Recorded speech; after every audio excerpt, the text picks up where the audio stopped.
Good morning children. ಈಗಾಗಲೇ ನಾವು गुणिताक्षरों ಬಗ್ಗೆ ಅಭ್ಯಾಸವನ್ನ ಮಾಡ್ತಾ ಇದ್ವಿ. तो बच्चों हमने गुणिताक्षरों के बारे में पढ़ रहे थे. लास्ट क्लास में हमने थ थ द ध न प फ भ भ म के बारे में पढ़ा था. ಹೋದ ಕ್ಲಾಸ್ ಅಲ್ಲಿ ನಾವು ಏನು ಮಾಡಿದ್ವಿ ಅಂದ್ರೆ ಥ ದಿಂದ ಪ ಫ ಬ ಭ ಮ ವರೆಗೆ ಅಭ್ಯಾಸವನ್ನ ಮಾಡಿದ್ವಿ. ಈ ದಿನ ಅದರ ಒಂದು ಮುಂದಿನ ಭಾಗ ಯದಿಂದ ಅ वरेगे, ಇದು लास्ट. तो य से अ तक आज पढ़ेंगे और ये यहाँ तक जो है लास्ट है. ಈಗ ಯ ಅಕ್ಷರದಿಂದ ಯಾವ ರೀತಿ ಗುಣಿತಾಕ್ಷರವನ್ನು ಬರೀಬೇಕು. तो आपको भी पता है कि फर्स्ट लाइन में जो आता है वो ह्रस्व व्यंजन होता है, सेकेंड लाइन कॉलम में जो है वो है स्वर और लास्ट में जो है गुणिताक्षर या फिर ಬಗೆಗಳು. ಮೊದಲನೇ ಒಂದು ಕಾಲಮ್ ನಲ್ಲಿ ಬರುವುದು ह्रस्व ವ್ಯಂಜನ, ಎರಡನೇ ಕಾಲಮ್ ನಲ್ಲಿ ಬರುವುದು ಸ್ವರಗಳು, ಮೂರನೇ ಕಾಲಮ್ ನಲ್ಲಿ ಬರುವಂತದ್ದು ಗುಣಿತಾಕ್ಷರ ಅಥವಾ ಬಗೆಗಳು. ಓಕೆ ಚಿಲ್ಡ್ರನ್, ಈಗ ಇಲ್ಲಿ ನೋಡಿ ಯ ಪ್ಲಸ್ ಅ is equal to य, य plus uh is equal to या. ನೀವು ಅನ್ನೋದಕ್ಕೆ ಪ್ರಯತ್ನ ಮಾಡಬೇಕು. ಯ ಪ್ಲಸ್ ಇ is equal to ಇ, ಯ ಪ್ಲಸ್ ಇ is equal to E,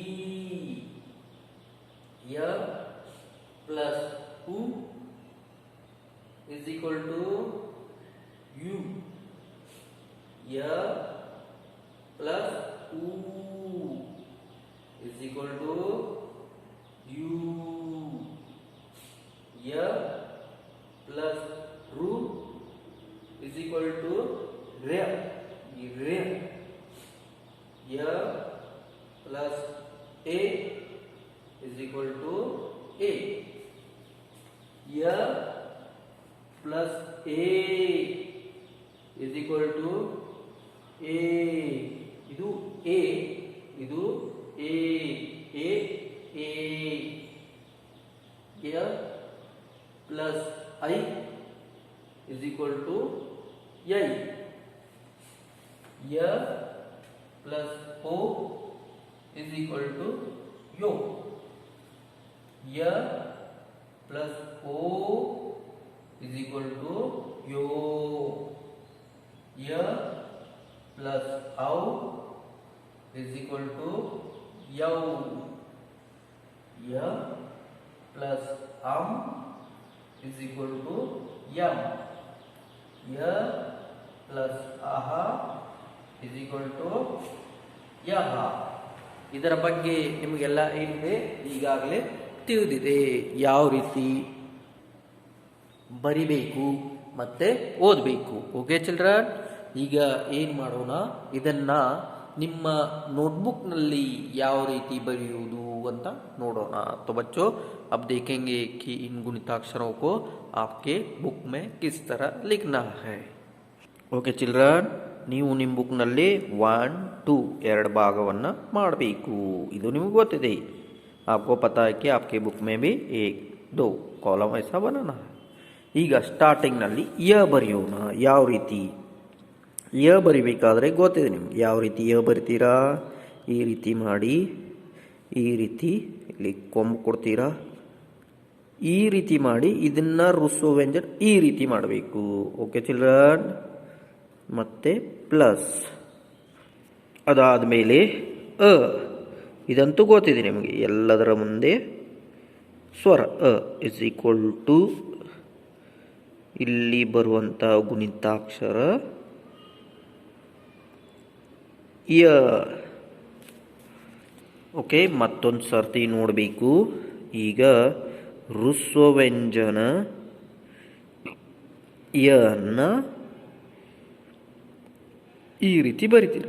plus ಅ ಆದಮೇಲೆ ಆ, ಇಲ್ಲಿ ಬರುವಂಥ ಗುಣಿತಾಕ್ಷರ या ಈ ರೀತಿ ಬರಿಬೇಕು. ओके नेक्स्ट ईगा मत्ते तो देखिए बच्चा और रुसु व्यंजन यह ही लिखना है. ये तो आपको पता है कि इस लाइन में जो है वो चेंज नहीं होगा. प्लस यहाँ पर स्वर चेंज होगा, आ के बाद आएगा ई और यहाँ पर बनेगा ई. ठीक है बच्चों, इसी तरह आपको लिखना है. मैं भेज दूंगा वो किस तरह लिखना है. ಈಗ ರ ಬರೆಯೋದನ್ನ ನೋಡೋಣ ಯಾವ ರೀತಿ. तो देखो बच्चों र लिखना है. र इज ए रुसु व्यंजन र को इसका एक सर्कल बनाना है. ऊपर से कॉम्बो बोलते हैं, यहाँ से ऊपर लेना है. ओके प्लस और यहाँ पर स्वर आएगा अ, तो बन गया ರ ಗುಣಿತಾಕ್ಷರ. ನೋಡಿ ಮಕ್ಕಳೇ, ಮೊದಲಿಗೆ ಋಸ್ವ ವ್ಯಂಜನವನ್ನು ಬರಿಬೇಕು, ಪ್ಲಸ್ ಸ್ವರ ಆವನ್ನು ಬರಿಬೇಕು, ನಂತರ ಆ ಹಚ್ಚಿದ ತಕ್ಷಣ ಆಗ್ತದೆ ರಾ. ಓಕೆ, ಇನ್ನೊಂದು ಸರ್ತಿ ನೋಡಿ. ಋಸ್ವ ವ್ಯಂಜನ ರ, ಇಲ್ಲಿ ಬದಲಾವಣೆ ಇರುವುದಿಲ್ಲ. ಇಲ್ಲಿ ಆ ಆದಮೇಲೆ ಇ, ಇಲ್ಲಿ ಏನು ಬರ್ತದೆ ರೀ. ಓಕೆ ಓಕೆ, ಈಗ ಲ ಬರೆಯೋದನ್ನು ನೋಡೋಣ. ಲ ಈಸಿ ಇದೆ ಚಿಲ್ಡ್ರನ್, ಏನು ಡಿಫಿಕಲ್ಟ್ ಇಲ್ಲ. ಈ ರೀತಿ ಮಾಡಬೇಕು ಅಷ್ಟೇ. ಅ ಬರೆಯೋಕ್ಕಿಂತ ಮುಂಚೆ ಬರ್ತೀರಲ್ಲ, ಈ ರೀತಿ ಬರಿಬೇಕು. ನೆಕ್ಸ್ಟ್ ಪ್ಲಸ್, ಅಲ್ಲಿ ಸ್ವರ ಬರ್ತದೆ ಅ ಇಸ್ ಈಕ್ವಲ್ ಟು ಲ. ಇಲ್ಲಿ ಋಸ್ವ ವ್ಯಂಜನ ಮಾಡಬೇಕು ಚಿಲ್ಡ್ರನ್, ಇದು ಈ ರೀತಿ. ಓಕೆ, ಮತ್ತೊಂದು ಸರ್ತಿ ನೋಡೋಣ. ಲ ಈ ರೀತಿ ಬರಿಬೇಕು, ಇಲ್ಲಿಂದ ಸ್ವಲ್ಪ ಹೊರಗೆ ಈ ರೀತಿ ಮಾಡಿಬಿಡಿ. ಓಕೆ ಪ್ಲಸ್ ಆ ಇಸ್ ಈಕ್ವಲ್ ಟು ಲಾ. ಇದೇ ರೀತಿ ಲ ಪ್ಲಸ್ ಇ ಇಸ್ ಈಕ್ವಲ್ ಟು, ಇಲ್ಲಿ ನೋಡಿ ಇಲ್ಲಿ ಈ ರೀತಿ ಬರುತ್ತದೆ, ಈ ರೀತಿ ಮಾಡಬೇಕು. ಓಕೆ, ಇದರ ಎಲ್ಲ ನಾನು ಇಮೇಜ್ಗಳನ್ನು ಒಂದು PDF ಫೈನಲ್ಲಿ ಕಳಿಸ್ತೀನಿ ಚಿಲ್ಡ್ರನ್, ಅದನ್ನು ನೋಡಿ ಬರಿಬೇಕು. ಓಕೆ, ಈಗ ವ ಯಾವ ರೀತಿ ಬರಿತೀರಾ ಅಂದರೆ ಈ ರೀತಿ ಮಾಡಬೇಕು. ಮೇಲ್ಗಡೆ ಕೊಂಬು ಋಸ್ವ ವ್ಯಂಜನ, ಪ್ಲಸ್ ಸ್ವರ ಗುಣಿತಾಕ್ಷರ ಆಗ್ತದೆ व. मत्तों सर्ती. तो देखो बच्चों, व जो लिखना आपको पता है, इस तरह लिखते हो. रुस्व व्यंजन बनाना है और स्वर चेंज होगा आ इज इक्वल टू, लिखना है वा. और देखिए ऋस्व व्यंजन व ई इक्वल टू ವಿ. ಓಕೆ ಚಿಲ್ಡ್ರನ್, ಶ ಬರಿಬೇಕಾದ್ರೆ ಏನು ಮಾಡಬೇಕು, ಇದು ಗೊತ್ತಿದೆ ನಿಮಗೆ. ಶ ಅದೇ ರೀತಿ ಬರಿಬೇಕು.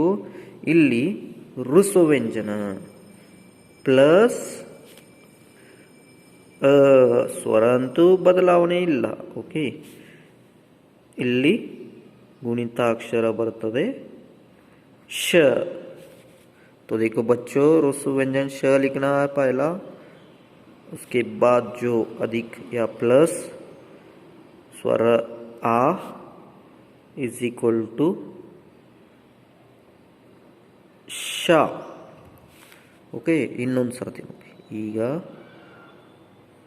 ಶ ಪ್ಲಸ್ ಇ ಇಸ್ ಈಕ್ವಲ್ ಟು, ಈ ರೀತಿ ಮಾಡಿ ಇಲ್ಲಿ ಈ ರೀತಿ ತಗೋಬೇಕು. ಓಕೆ, ಶಿ. ನೆಕ್ಸ್ಟ್ ಈಗ ಚಿಲ್ಡ್ರನ್, ಶ ಆದಮೇಲೆ ಶ ಬರಿಬೇಕಾದ್ರೆ ಗೊತ್ತಿದೆ ನಿಮಗೆ, ಈ ರೀತಿ ಮಾಡಬೇಕು. ಇಲ್ಲಿ ಒಂದು ಸರ್ಕಲ್ ಮಾಡಿ ಈ ರೀತಿ ತಗೋಬೇಕು. ಅದಾದಮೇಲೆ ಈ ರೀತಿ ಮಾಡಿ. ಓಕೆ, ಸ್ವಲ್ಪ ಡಿಫಿಕಲ್ಟ್ ಅನಿಸುತ್ತೆ, ಬಟ್ ಪ್ರಾಕ್ಟೀಸ್ ಮಾಡಿದ್ರೆ ಈಸಿ ಆಗುತ್ತೆ. ಇಲ್ಲಿ ಅ ಇಸ್ ಈಕ್ವಲ್ ಟು, ನೋಡಿ ಈ ರೀತಿ ಬರೆದು ಈ ರೀತಿ ಮಾಡಿ, ಇಲ್ಲೊಂದು ಸರ್ಕಲ್ನ ಮಾಡಿ ಈ ರೀತಿ ಮಾಡಿ, ನಂತರ ಈ ರೀತಿ ಶ. ಓಕೆ, तो देखो बच्चों, श देखने के लिए थोड़ा ಡಿಫಿಕಲ್ಟ್ लगता है, लेकिन उतना ಡಿಫಿಕಲ್ಟ್ नहीं है. ಈ ರೀತಿ ಮಾಡಿ ಇಲ್ಲಿ ಒಂದು ಸಣ್ಣದಾಗಿ ಸರ್ಕಲ್ ಮಾಡಿ ಅಲ್ಲಿಂದ ಒಂದು ಲೈನ್ ತಗೋ ಕ್ರಾಸ್. ಅದಾದಮೇಲೆ ಹ್ರಸ್ವ ವ್ಯಂಜನ ಪ್ಲಸ್ ಆ ಇಸ್ ಈಕ್ವಲ್ ಟು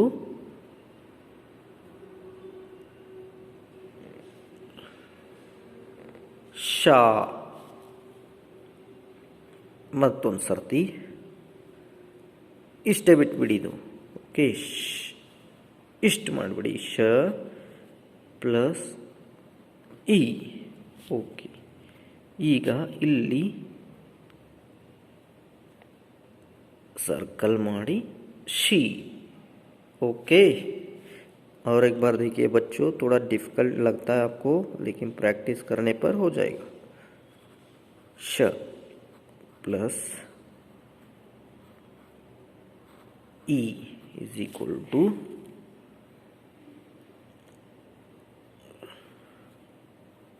शी.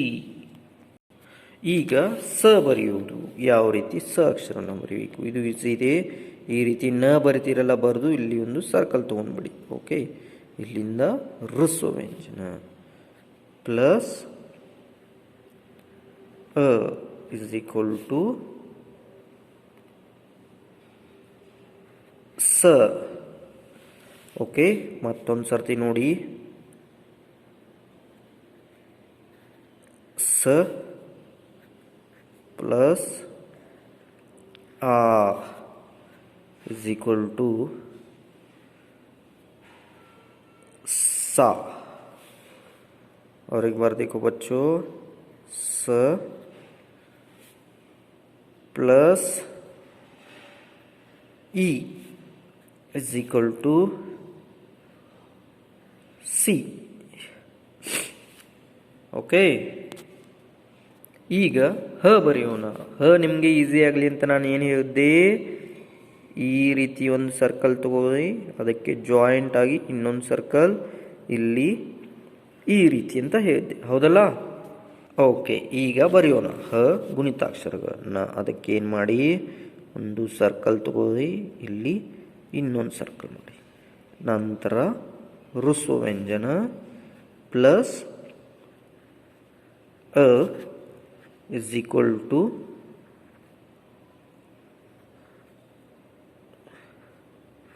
ಹ.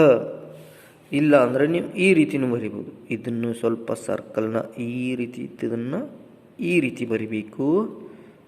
ನಂತರ ಹ್ರಸ್ವ ವ್ಯಂಜನ ಪ್ಲಸ್ ಆ ಇಸ್ ಈಕ್ವಲ್ ಟು ಹಾ. ಓಕೆ, ನಿಮಗೆ ಚಿಲ್ಡ್ರನ್ ಯಾವ್ದು ಈಸಿ ಆಗುತ್ತೇನೋ ಆ ಮೆಥಡ್ನಲ್ಲಿ ಬರೀರಿ, ನಡೀತದೆ. ಓಕೆ, ಈ ರೀತಿ ಬರೆಯೋದಾದರೂ ನಡೀತದೆ. ಹ್ರಸ್ವ ವ್ಯಂಜನ ಪ್ಲಸ್ ಇ ಇಸ್ ಈಕ್ವಲ್ ಟು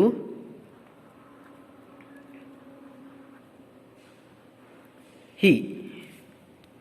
ಓಕೆ, ಈಗ ನೆಕ್ಸ್ಟ್ ಅ ಕೊನೆಯದಾಗಿರುವಂಥ ಒಂದು ಅಕ್ಷರ ಅ.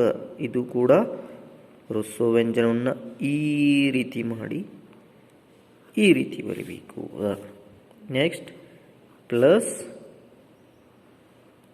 ಅ ಇಸ್ ಈಕ್ವಲ್ ಟು ಅ. ಓಕೆ, ಮತ್ತೊಂದು ಸರ್ತಿ ನೋಡೋಣ. ಈ ರೀತಿ ಮಾಡಬೇಕು, ಈ ರೀತಿ प्लस आ इज इक्वल टू आ.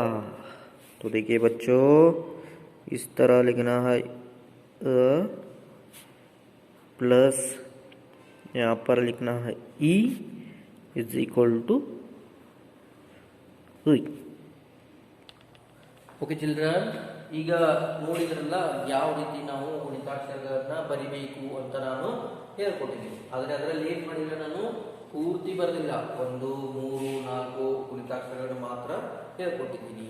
ಅದನ್ನ ಏನ್ ಮಾಡ್ತೀನಿ, ನಾನೊಂದು PDF ಫೈಲ್ ಮಾಡಿ ನಿಮಗೆ ಕಳಿಸ್ಕೊಡ್ತೀನಿ. ಅದನ್ನ ನೋಡಿ ನಿಮ್ಮ बुक बरेगी। तो बच्चों मैंने अभी आपको बताया कि गुणकाक्षर किस तरह लिखना, लेकिन मैंने 1 2 3 4 ऐसा इतना ही आपको बताया, जो आगे का है वो नहीं बताया। उसे मैं एक PDF फाइल बनाऊंगा और आपको भेज दूंगा, आप उसे देखकर आपके बुक में क्या करना है, लिखना है। ठीक है बच्चों। और अगला जो है क्वेश्चन हमने दिया है मिड टर्म का, और रिवीजन में बताऊंगा कि किस तरह ಗುಣಿತಾಕ್ಷರಗಳು एग्जाम में आ सकते हैं। ರಿವಿಷನ್ ಕ್ಲಾಸ್ ನಲ್ಲಿ ಏನು ಮಾಡ್ತೀನಿ, ಈ ಗುಣಿತಾಕ್ಷರಗಳನ್ನ ಯಾವ ರೀತಿ ನಾವು ಎಕ್ಸಾಮ್ ನಲ್ಲಿ ಕೇಳ್ತೀವಿ ಅಂತ ನಿಮ್ಗೆ ಏನು ಮಾಡಿಕೊಡ್ತೀನಿ, ಹೇಳ್ಕೊಡ್ತೀನಿ। ಅಲ್ಲಿವರೆಗೂ ನೀವು ಏನು ಮಾಡಬೇಕು, ಇದನ್ನ ಕಂಪ್ಲೀಟ್ ಮಾಡಿರಬೇಕು, ಬರೆದು ನಿಮ್ಮ फेयरबुक ನಲ್ಲಿ कंप्लीट ಮಾಡಬೇಕು। तो बच्चों आप अपने फेयर में ये सब लिख के कंप्लीट करना है। Okay, thank you children.